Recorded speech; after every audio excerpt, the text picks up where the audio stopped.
時間回到2010年嘅夏天，立邦占士加盟熱火組成咗三巨頭 ，OKC 雷霆三少勢不可擋，豐城玫瑰 D Rose 開始綻放，而我接手新澤西籃網隊，零交易，只靠選秀以及底薪球員，從一支40總評嘅球隊到 NBA 總冠軍，需要幾長嘅時間呢？畫面上大家見到新澤西籃網所有球員都係40總評噶啦，乜嘢能力都唔識嘅，係純粹係靠關係先進入 NBA 嘅啫，亦都完全係冇潛力嘅。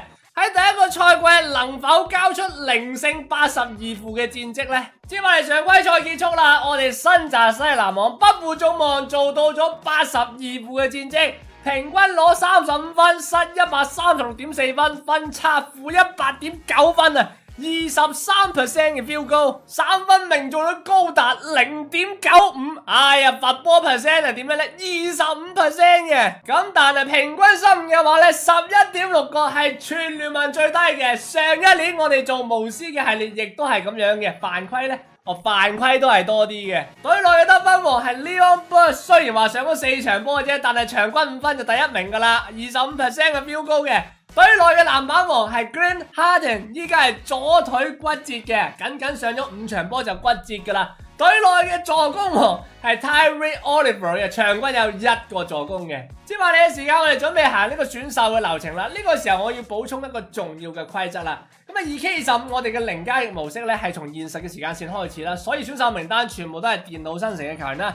但係依家我哋準備迎接嘅係2021屆嘅新秀啦。IT 打成點我哋知嘅喎，阿面癱佬打成點我哋知嘅喎，Kyrie 打成點我哋知嘅喎，球探報告冇意義嘅喎，我哋開咗天眼嘅，所以呢一個系列我係唔會揀現實入邊嘅球員嘅，我只會揀電腦生成嘅球員。可能有啲朋友仔會覺得碌柒啦，冇人揀啦，你錯啦，係包含咗電腦自動生成嘅球員，係會有啲天才嘅，譬如呢一屆有一個 Thomas Outlaw， 上限係名人堂嘅。呢啲報告我一陣間再睇啦，仲有噶吓，Stacey Boeheim 都有 C 加嘅總評啦。咁當然呢一屆嘅話咧，好多真人嘅球員啦，佢哋嘅能力都唔差，但係電腦生成嘅球員依然會存在，而且唔差嘅。好啦，咁接下嚟我哋進入樂透選秀嘅環節啦。82負嘅戰績攞唔到狀元簽就好麻煩啦，慢慢模擬啊。好啦，咁啊接下嚟就進入到前5啦，去到前5嘅話就緊張啦。首先第5順位係鳳凰城太陽嘅，咁啊然後第4順位預測係沙城帝王，咁結果咧就係沙城帝王嘅。咁我哋進入 Top 3嘅話咧，揀啊 Outlaw 嘅機率就會大好多啦。第3順位預測係孟菲斯灰熊，結果係華盛頓巫師嘅，咁所以第2順位嘅話係孟菲斯灰熊嘅。言下之意就係我哋布魯克林籃網隊係順利咁樣抽中咗狀元簽嘅，係啦，喺呢次就好爽咯噃。sorry 係新澤西籃網嘅。正式開始選秀之前，我再補充多一樣嘢啦。未來嘅話，我都只會掌控自己嘅選秀權嘅啫，有好多其他球隊嘅首輪簽我都還翻俾人哋噶啦。咁不過今年嘅話咧，我就要多一個第60順位，因為依家咧我哋都係40幫嘅球員嘅，咁所以今年我哋有3個選秀權，第1順位、第31順位同埋第60順位嘅。接下嚟嘅時間，我哋認真睇睇呢一屆選秀名單啦。當然其他啲現實嘅球員我哋就唔理噶啦，咁我哋就肯定會揀呢個 Thomas Outlaw 噶啦。上限名人堂嘅，強項垂直彈跳能力好，有抄截嘅能力，對波嘅施壓造成對手失誤，唔錯啊，有弱項持球意識、球場意識，即係講緊係傳波差啲。咁睇翻佢嘅大學數據，29.6分，喂，29+6+6兩個偷波，好準喎。喂，依家係10年代啫喎，好準噶咯。咁睇翻佢詳細嘅能力啦，中距離其實喺依家呢個年代好重要啊！3分波有 A 減，組織都唔差。A 減外線防守新秀啫喎。咁除此之外，運動能力 B 減嘅。其實佢呢一個面板又睇唔出佢話咩持球能力球場意識堪憂，我覺得佢還可以啊。咁除此之外咧，頭先我仲講到呢個 Stacey Boeheim 啦，大前鋒呢個位置2.03米嘅身材 C 加嘅總評啦，上限都去到全明星嘅。不過預測佢嘅排名係第10，選秀順位係第10，我哋基本上就揀唔到噶啦。喺大學21.4分，12個板，係咪防守方面呢？哇，外線禁區都係 B 加起步嘅防守，就確實係防守比較好，但係我哋揀唔到噶啦。除此之外，呢一屆仲有一個英格蘭嘅中鋒 Noah Clark 嘅，其實新秀總評只有 C 減嘅啫，但係預測嘅選秀排名係第9嘅，上限都有 NBA 最佳陣容嘅。阿強項甚至再次講咗，補充啦，肯定會入選 All Star 噶啦。喺大學18.5分，12.6個板啦。進攻方面就麻麻地咯喎嚇，禁區防守啊、籃板方面咧就比較強嘅。咁喺正式選秀之前，我仲示範咗 Thomas Outlaw 啦，仲有幾位現實嘅球員啊，呢幾位我哋開咗天眼噶嘛，知道啦，佢哋係球星嚟嘅。一睇呢份報告，哇 ！Thomas Outlaw 彈跳力壓面癱佬同 Kyrie，K Tom 只有78公分嘅啫。中距離方面，哇，好準喎，唔輸噶，唔輸呢幾位 superstar 嘅，三分波亦都唔輸呢幾位 superstar 嘅，哇 ，Thomas Outlaw，我哋肯定揀你噶啦，哇，呢個天賦係真係好強喎。好啦，咁接下嚟嘅時間，我哋進入選秀大會啦，咁毫無疑問，我哋新澤西籃網嘅選擇就係嚟自 Drake 嘅。係1.93米、100公斤嘅 shooting guard Thomas Outlaw 啦。咁除此之外，我都好奇嘅嚇，第2順位、第3順位會係點樣？咁呢次第2順位係 Isaiah Thomas 喎，Kyrie 會跌到第幾順位咧？華盛頓巫師揀咗面癱佬嘅，咁會唔會 Kyrie 係第4順位咧？沙城帝王交易喎。米薩普加上 Raja Bell 換嚟咗米薩普加上 Raja Bell 嘅，言下之意係猶他爵士係揀咗 K Thompson 啊 ，Kyrie 跌到第5順位，真係好啦。咁接下嚟我哋仲有一個第31順位嘅選秀權嘅，咁都有啲人選嘅，譬如呢一個 shooting guard Castle 啦。上限都可以去到全明星嘅，咁但係年齡就係一個好大嘅障礙啦，已經係23歲噶啦。弱項都有唔少嘅，喺大學場均11.7分嘅啫。咁然後大前鋒呢個位置啊 ，Roland Hendrick 上限係全明星嘅，下限係板凳球員啦。20歲就算係比較後生噶啦。強項嘅話，控制低位防守，然後咧。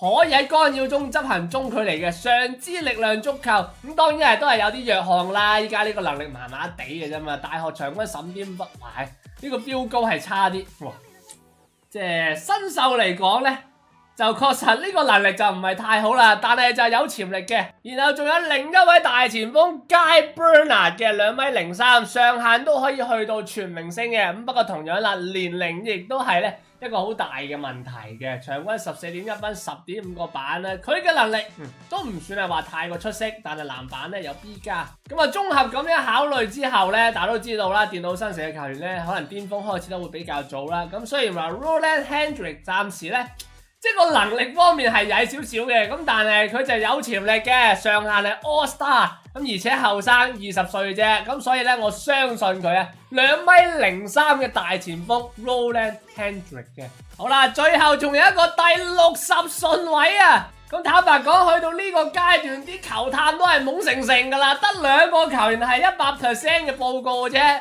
阿 Simon Buford 上限只不過係首發球員嘅啫，仲有一個 Clifford Hill 上限係板凳球員嘅。喺呢一種情況下，搏下大霧揀個後生仔掛彩票會好啲噶。咁所以咧有一個18歲嘅球員啦 Holland 咧，但係得個 D 嘅總評又真係差咗啲喎。接下嚟揾下，俾我揾咗呢個球員啊 Stephen Pierce 呢個犀利啦，阿斯蒂芬居里加上保羅皮亞士，呢個名犀利啦。中鋒呢個位置 C 減嘅總評其實唔低咯，依家第60順位咯，而且好似預測方面佢嘅順位，預測呢個係位置排名，咁反正 2K 呢個預測嘅排名咧就唔係60順位嘅。C 減總評算唔錯噶啦，咁但係球探就確實係冇報告，都有啲報告就唔係好明確咁樣，我哋直接睇佢嘅數據啦。喺大學12.2分，8.4個板，哎呀呢啲 feel 高啊真係曳啲，但係2.8個 block shot 係啦，佢嘅禁區防守同籃板過得去啦。60順位你想點？60順位你想點呢？所以我決定搏一搏啦，唔知道佢嘅潛力有幾高噶吓。21歲算後生啦，60順位唔會蝕底嘅，我就揀你啦 Stephen Pierce。好啦，咁選秀大會結束啦，咁可以見到我哋揀翻嚟嘅 Thomas Outlaw 係77總評啦，同新秀 K Tom 係一模一樣嘅。第6順位係金包獲加嘅 Jimmy Butler 係第9順位。咁啊之前提到嘅 Stacey Bohem 係第11順位，有75總評嘅。英格蘭嘅中鋒 Noah Clark 係第22順位。咁啊第31順位我哋揀 Roland Hendrick 佢係71總評嘅。第60順位嘅皮亞士係69總評嘅。咁我哋當然全部都會簽約嘅。好啦，接落嚟進入交易保護期啦。嗱，大家可能冇聽清楚我開頭講乜嘢喎？零交易，只靠選手以及底薪球員，冇錯啦。喺自由球員市場，我只會簽底薪球員嘅啫。我係加大難度啊！上年我覺得比較輕鬆嘅，今年加大難度，所以呢啲 superstar 一個都唔使簽噶啦。咁我嘅策略都係咁噶啦，簽啲老將過嚟做個導師嘅作用嘅。第一位球員就係 Carlos Arroyo， 波多黎各小王子啊，04年帶隊擊敗過美國隊喎，嗰隊美國有鄧肯有 AI 嗰啲球員嘅。Arroyo 咧身上有4個徽章，攞嚟教波就啱晒啦，係啦，10-11賽季佢仲喺熱火打波啊，睇嚟係賽季結束之後咧，熱火唔要佢啦，你唔要我要，係底薪嚟嘅咋。除此之外，我仲發現咧，頭先我哋第60順位考察過呢個科倫噶嘛，當然我哋唔知道佢嘅報告如何啦，依家見到係64總評嘅，咁就實力就確實係麻麻地噶啦，但係後生18歲，why not 係咪啊？底薪啫嘛，我俾個3年，衰鬼。都知道自己有啲潛力嘅喎，可能啊，即係講緊係簽1年嘅啫，2年都唔肯嘅，好冇問題，1年咪1年咯。咁除咗頭先講到嘅波多黎各小王子之外咧，喺中鋒呢個位置我仲簽咗 Melvin Ely 嘅，02年嘅第一 round 第12順位，有9個徽章，咁啊教波就好舒服啦。唔知馬刺嘅球迷記唔記得佢喎？07年嘅冠軍佢都有份嘅喎。然後我仲發現白朱古力 Jason Williams 喺度嘅，咁當然都要簽低佢啦，有6個徽章嘅。咁除此之外嘅話咧，我當然就簽翻40幫嘅球員啦啊！我哋呢個賽季嘅任務當然都仲係擺爛嘅。咁還記得我哋選秀之前球探報告就話咧 ，Thomas Outlaw 嗰個控球意識堪憂。你喺呢度咪有個控球大師咯？啱晒啦！隨機應變10美分，強大控球呢3個徽章，嗱開始教波啦。咁而我哋嘅大前鋒 Roland Hendrick 咧，其實就乜都需要教噶啦，佢暫時有能力曳啲嘅，咁所以 Melvin Ely 就教佢高空作業啊、背籃動作、防守啊，以及係掩護高手呢幾個徽章嘅。差啲唔記得咗啊，仲要幫阿皮亞士都揾個導師嘅，揾到咗35歲嘅老將 Tony Batty 嘅，1997年第一 round 第5順位啊，咁就啱好有3個徽章可以教學嘅。好啦，依家所有球員都揾到咗自己嘅師傅啦。毫無疑問呢個賽季我哋嘅任務就係擺爛啦，咁所以開季嘅前46場比賽我哋係交出咗1勝45負嘅戰績，都贏咗一場波喎，擊敗咗達拉斯牛仔。呢一場波 Outlaw 係35分2個板3個助攻4個偷波嘅。咁當然啦，都要揾一場比賽入場嘅。去到1月29號對住猶他爵士呢場波，我想入場啦，因為 Outlaw 會面對同屆而且同位置嘅 K Tom， 而且 K Tom 防守唔錯喎。呢度補充一下，我係底薪簽 OP 嘅。咁啊，暫時啲球員嘅數據 ，Outlaw 場均22.8分啦，有機會攞最佳新秀，其實算係打得唔錯噶啦。其餘2位嘅話 ，Hendrick 場均14.6分，6.1個板，其實都 OK 噶啦。你考慮到佢嘅進攻能力。包括皮亞士嘅進攻能力，呢2條友基本上冇進攻啦，7.3分，8.6個板嘅，咁都係嗰句啦，呢個系列需要大家嘅支持啦，希望大家都可以點讚嘅。呢一場比賽從第1分鐘就入場展 highlight， 中意嘅朋友仔希望可以點個讚先啦。事不宜遲，即刻開始。好啦，咁我哋進入現場啦，第一次進攻猶他爵士呢邊 K Tom 咧同隊友打咗個 pick and roll 嘅配合嘅。咁我哋擺爛隊噶啦，基本上係冇防守噶啦。我哋呢邊第一次進攻 Outlaw 偷雞，揾到咗皮亞士嘅。皮亞士想罰球先，睇下佢啦。第一個罰波係唔入噶喎，2罰1中。射波嘅姿勢冇咩問題嘅。咁啊進攻嘅話咧，就唔好諗住我哋嘅內線有太多嘅貢獻啦。皮亞士壓好個位，攞好籃板就 OK 噶啦。咁呢個波轉換嘅進攻 ，Hendrick 嘅鋤樽係我哋呢個系列嘅第一個運動戰得分。咁當然主角都係 Outlaw 噶啦，佢嘅第一次出手借個 pick 之後，漂移嘅3分動作一氣呵成嘅，穿晒針啊，好靚嘅。咁接下嚟嘅話咧，揾到咗 wide open 嘅 Mopi 中距離唔入，但係有皮亞士攞到前場籃板。喂，呢個波楊漢森你可以學下嘢嘅喎，能力唔夠，但係牙位搶板呢啲嘢你一定要做好先得㗎。咁當然啦 ，Klay Thompson 嘅防守咧評價好高，咁而且始終係新秀版本嘅 Outlaw， 你話單打 K Tom 嘅話咧着數唔係好多嘅啫。咁 K-Town 呢邊主要就係呢啲 catch and shoot 嘅3分啦。嗱，又見到皮亞士嘅籃板啦，即係你能力唔夠嗰陣時做好呢啲基本嘢啊 ，Outlaw 嘅突破分球好靚嘅，但係隊友就差唔多係呢個水準。咁接下嚟皮亞士甚至有大蝦細機會，好波妙傳，俾到咗 cut 入內線 Outlaw。呢個波2個人嘅意識都抵讚嘅。好啦，咁接下嚟繼續睇 Outlaw 嘅表現啦，借個 pick 同隊友 Hendrick 打呢個 pick and roll 嘅配合。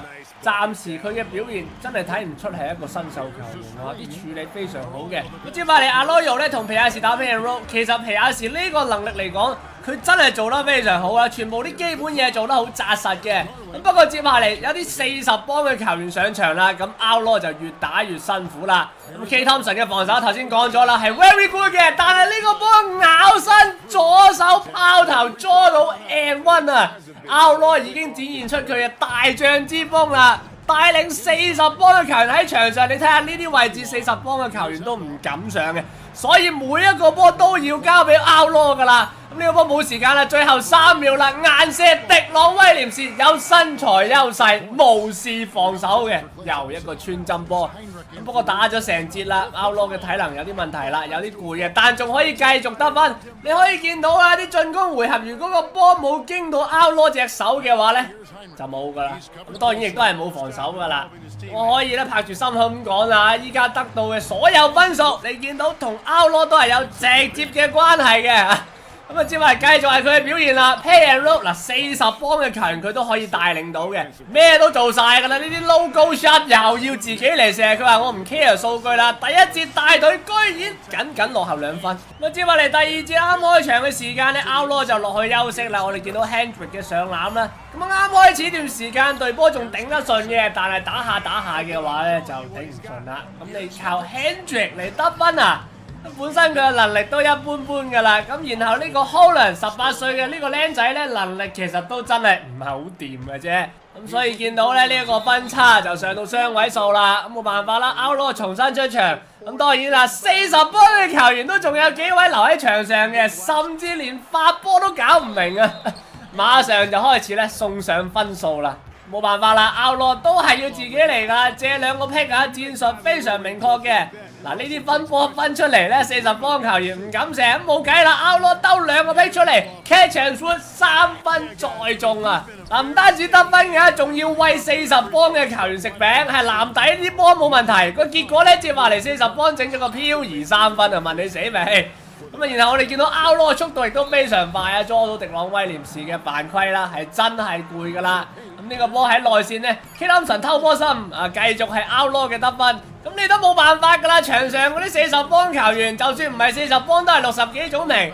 咁所以真係每一個回合啊，見到冇時間又要揾 Outlaw，基本上個波要經佢手先可以做到嘢嘅。咁 Outlaw 咁打法嘅話真係好攰啊！呢啲 logo shot 又要佢自己嚟，半場僅落後15分啊，出乎意料啊！接翻嚟下半場嘅比賽開始啦，咁啊第一次進攻阿 Loyo 好似想單打咁，最後又要揾 Outlaw 嚟接鑊嘅，真係好攰。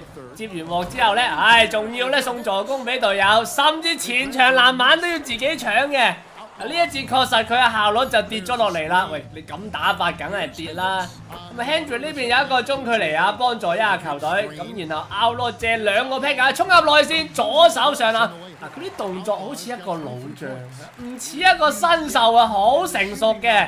咁接下嚟呢，突破分球俾到外線嘅 Arroyo， 其實傳波意識都唔差嘅喎，送咗好多個助攻啦。呢個彈地俾到個隊友嘅，你睇下嗰個 Holland 咧。過咗對手呢個 Holland 仲要擋一擋就 out 咯，所以真係入場打得好攰嚇。咁第3節難免啦，效率下滑咗都好正常噶啦。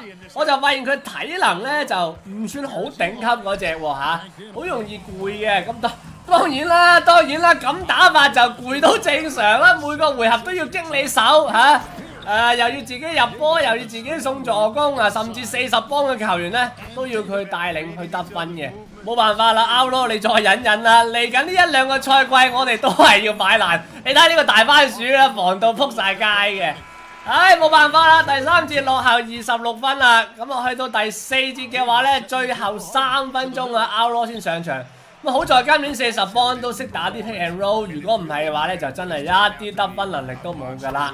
咁 Outlaw 亦都整咗個上籃啦。咁呢場波最後埋單輸36分就已經係一個好細嘅分差啦。我以為要輸40-50分嘅，真係 Outlaw 打得好攰啊，辛苦你啦！我會盡快幫你揾到隊友嘅。最後睇翻呢場波數據啦 ，Outlaw 上場34分鐘有25分、3個板、11個助攻、0失誤嘅，26中10，3分波8中2，已經係非常準噶啦。你都有睇呢啲片段噶啦。喺佢嘅帶領之下，你可以留意到嘅其他隊友，包括40幫嘅一啲球員呢，佢哋嗰個投籃命中率係好高，因為都係有好多簡單嘅 pick and roll 嘅。所以咧係真係靠佢自己帶領球隊啊，所以呢一個 field goal 係非常高，打得好好噶啦。接翻嚟常規賽結束啦，嗱、這、呢個霸龍紀元最強嘅球隊係 OKC， 最強嘅球員我其實覺得係 D Rose 嘅，佢係 MVP 嘅。最佳新秀係啦 Thomas Outlaw 實至名歸，22.9分、3.8個板、3個助攻，有40% 嘅 field goal，夠啦，實至名歸。咁啊，新秀一陣嘅話咧就 Outlaw、Kyrie、Isaiah Thomas、K-Tom 同埋華倫斯亞斯啦。新秀二陣咧 JB 面癱佬，面癱佬跌到二陣，哇喺場均18.6分，其實呢個 field goal 都唔差，但係跌到二陣啦。咁都有一個電腦新射嘅球員就係 Stacey Bohem 啦，場均13.3分、5個板，佢係防守方面算比較出色嘅。咁當然上場時間依家唔係好多咧。By the way， 可能有啲觀眾好奇啊，因為我哋模擬咗2個賽季啊嘛，10-11賽季係 Carmelo 帶隊奪冠嘅。而11至12賽季係 D Rose 帶隊奪冠嘅，咁呢個賽季最後我哋係2勝80負，係巨大嘅進步，主客場各贏一場。哎呀，呢個分差上年負100分，依家負35.3分嘅啫。咁全聯盟嘅 field goal 就依然係墊底嗰隊啦，三分波咧都係墊底嗰隊啦，罰波嘅 field goal 咧都係墊底嗰隊。籃板會唔會唔墊底啊？係啦，冇墊底啦，猶他爵士墊底嘅，助攻咧係墊底噶啦，咁好明顯就有進步噶啦。犯規係咪最多嘅球隊呢？金州勇士犯規最多喎。咁除咗 Outlaw 之外，其餘兩位新秀打成如何呢？呢一個賽季 Hendrick 場均13.4分、5.8個板、35% 嘅 field goal、20% 嘅三分波 field goal。你射幾多個三分波啊？哇，381個啊！一場波4個以上啊！哇，明年要揾個射手嚟教佢先得咯。哎呀，皮亞士啊！左腳跟腱撕裂啊！第一個賽季咋，7.3分、8.4個板。我記得上年嘅凌嘉亦係冇開到呢個傷病嘅，所以今年係會更加難嘅。咁佢本身個進攻能力都麻麻地啦，依家仲要有重傷添嘅。咁所以我哋凌嘉亦系列嘅第一集，我哋狀元籤揀中咗 Thomas Outlaw， 佢嘅表現係值得信賴嘅。俾啲耐心啦 ，Outlaw， 我會揾到適合你嘅隊友噶啦。第31順位揀中 Hendrick 嘅，雖然話數據麻麻地，但係佢仲後生，佢上限係 All Star 嘅，俾啲時間俾佢。比較不幸嘅皮亞士就第一個賽季遭遇重傷啦。毫無疑問呢個系列係難過上年嘅凌嘉亦系列嘅。唔單止我選秀唔會揀現實嘅球員，而且我只能夠底薪簽約球員，所以係非常困難嘅。